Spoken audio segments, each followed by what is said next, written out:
അപ്പോൾ കാസർഗോഡ് എന്ന് കേൾക്കുമ്പോൾ തന്നെ കലാകാലങ്ങളിലെ മാധ്യമപ്രവർത്തകർ അടുത്ത വരിയിൽ പറയുക എന്താണ്? സപ്തഭാഷാ സംഗമഭൂമി. തുളു കേട്ടു മടുത്തു എന്ന് പറഞ്ഞാൽ തുളു, കന്നഡ, ഉറുദു, മറാഠി, കൊങ്കിണി കൂടാതെ മലയാളവും. ഇത്രയും ഭാഷയെ പറഞ്ഞാലേ കാസർഗോഡ് എല്ലാ വോട്ടർമാർക്കും കാര്യം മനസ്സിലാവുള്ളൂ. അതുകൊണ്ടാണ് നമ്മൾ നേരത്തെ പറഞ്ഞ ക്ലീഷെ സപ്തഭാഷാ സംഗമഭൂമി എന്ന് വിളിക്കുന്നത്.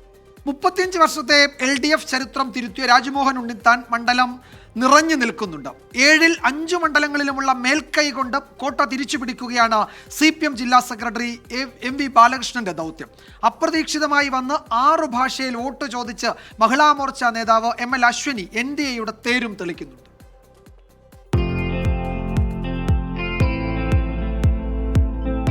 ഉത്തര കേരളമെന്നും അത്ഭുതങ്ങളുടേതായിരുന്നു.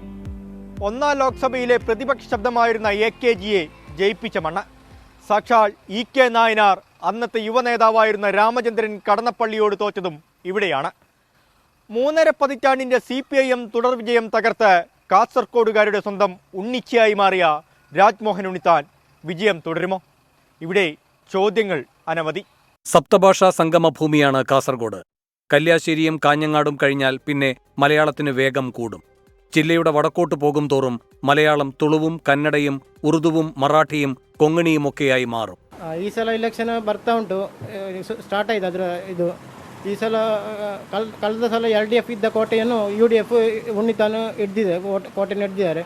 ಈ ಸಲ ಹೇಗೆ ಹೇಳಿ ಗೊತ್ತಿಲ್ಲ, ಕಠಿಣ ಸ್ಪರ್ಧೆ ಇದೆ. BJP ಓಟ್ ಹೇಗೆ ತಿರುಗುತ್ತದೆ ಆ ಲೆಕ್ಕದಲ್ಲಿ ಓಟಿನ ಇದು ತಿರುಗುತ್ತದೆ. ಯಾರು ಗೆಲ್ತಾರೆ ಹೇಳಲಿಕ್ಕೆ ಆಗುದು. ಆ ಲೆಕ್ಕದಲ್ಲಿ ಮೂರು സ്ഥാനാർത്ഥിಗಳು കഠിനമായി പരിശ്രമിച്ചിದ್ದಾರೆ.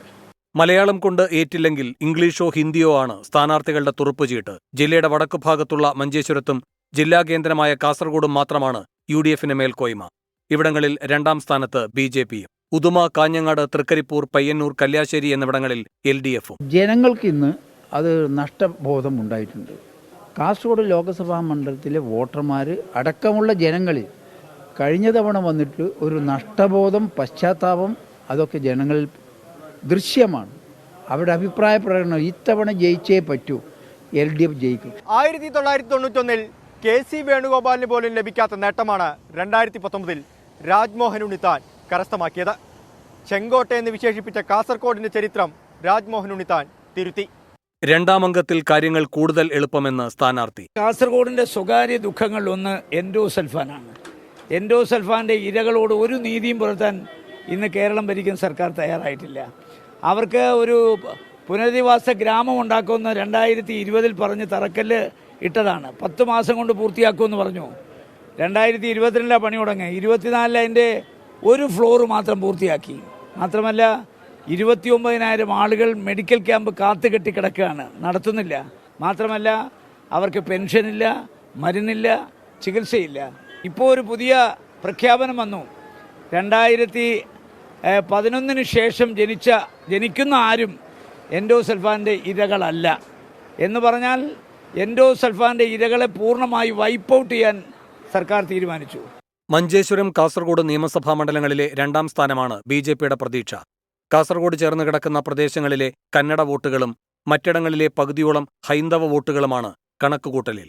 യുവസ്ഥാനാർത്ഥി ML അശ്വിനി 6 ഭാഷകളിലാണ് മോദിയുടെ ഗ്യാരണ്ടി ഉറപ്പു നൽകുന്നത്. കാസർഗോഡ് പിന്നോക്കാണ്. അപ്പോൾ അതിൻ്റെ ഭാഗമായിട്ട് കാസർഗോഡൻ ജനങ്ങൾക്ക് ഈ പ്രാവശ്യം ഡെവലപ്മെന്റ് വേണം.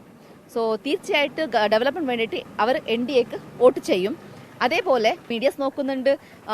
സെൻട്രൽ ഗവൺമെന്റ് എന്തെല്ലാം ഡെവലപ്മെന്റ് ആയിട്ടുണ്ട് അവർക്കറിയാം. സ്റ്റേറ്റ് ഗവൺമെന്റിൽ ഒന്നും ഡെവലപ്മെന്റ് ഇല്ല, കാസർഗോഡിൽ ഒന്നും ഡെവലപ്മെന്റ് ഇല്ല. സോ തീർച്ചയായിട്ടും ഈ പ്രാവശ്യം ഇതെല്ലാം ബാധിക്കും.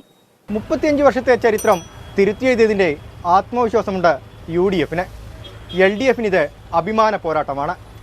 NDAക്കും ഇവിടെ ചിലതൊക്കെ തെളിയിക്കാനുണ്ട്. കാസർഗോഡ് നിന്നും അഭിലാഷ് പള്ളിക്കരയ്ക്കൊപ്പം അരുൺ പാറക്കൽ, 24. വിജയമരണത്തെ അട്ടിമറി വൈബ് ഇപ്പോൾ നിലനിർത്താൻ രാജ്മോഹൻ ഉണ്ണിത്താനുള്ള കഴിവുണ്ടോ എന്നാണ് ചോദ്യം. കാസർഗോഡ് ചോദ്യം. അതെ, കാസർഗോഡ് അങ്ങനെ തിരിച്ചു പിടിച്ചതാണ്. ആ തിരിച്ചു പിടിച്ചത് നിലനിർത്താൻ കഴിയുമോ എന്ന് പറഞ്ഞാൽ അതൊരു LDF ചായവുള്ള ഒരു മണ്ഡലം തന്നെയാണ്. പക്ഷേ പറഞ്ഞാൽ പോലും സാക്ഷാൽ നായനാരെ അന്ന് കടന്നപ്പള്ളി, ചെറുപ്പക്കാരൻ കടന്നപ്പള്ളി, KC പ്രസിഡന്റ് കടന്നപ്പള്ളി തോപ്പിച്ച്, പിന്നെ ഈ രാമണ്ണറെ, പിന്നെ രാജ്മോഹൻ ഉണ്ണിത്താൻ എന്ന് പറഞ്ഞാൽ പോലും അത് ലാസ്റ്റ് ഉണ്ടായ അട്ടിമറി. അതിന്റെ സ്വഭാവം അങ്ങനെയാണ്. പക്ഷേ തെരഞ്ഞെടുപ്പാണ്, ഒന്നും പ്രവചിക്കാൻ കഴിയില്ല. അങ്ങനെ സ്വഭാവം എന്നത് എക്കാലത്തും ഒരുപോലെ നിൽക്കില്ല എന്നത് നമ്മളുടെ പഴയ എത്രയോ അനുഭവങ്ങൾ നമ്മളുടെ മുന്നിലുണ്ട്, അല്ലേ?